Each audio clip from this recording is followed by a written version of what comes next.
One of my favourite physics demonstrations is the fun fly stick. This is often quickly explained as a mini Van de Graaff generator, and there is the same charge on the ring as on the end of the stick, which creates a repulsive electrostatic force up on the ring, which balances the ring's weight acting down. What I've always wanted to be able to do is see inside my fun fly stick so that I can explain exactly how it works. Well, now I can, as I've finally got hold of one with a clear plastic case. So let's take a closer look. At the base of the fun fly stick, you've got two batteries which connect via this switch to a motor, which if we look from the side, we can see at the bottom there. And that connects to a Teflon roller, which we can see has got a rubber belt round it. And at the other end of the rubber belt, we've got a metal roller that it goes round, and we've got a bit of copper here as well. And I've removed the cardboard from the end. When you press the button, the batteries are connected to the motor, which turns the Teflon roller, which makes the rubber belt go round.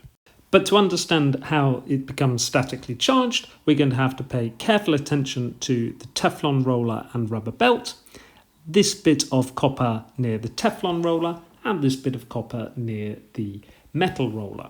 The bits of copper near the rollers are often called brushes in a Van de Graaff generator. And this bit of copper near the Teflon roller is connected via this white wire to the metal surround of the switch. And when you touch that, that creates a connection to earth. The copper or brush near the metal roller is connected to the cardboard collector end of the fun fly stick. This is like the dome on a Van de Graaff generator. In my diagram, I haven't included the motor and batteries because their job is just to turn the Teflon roller and make the belt move. Here, where the rubber belt separates from the Teflon roller, is crucial to the process.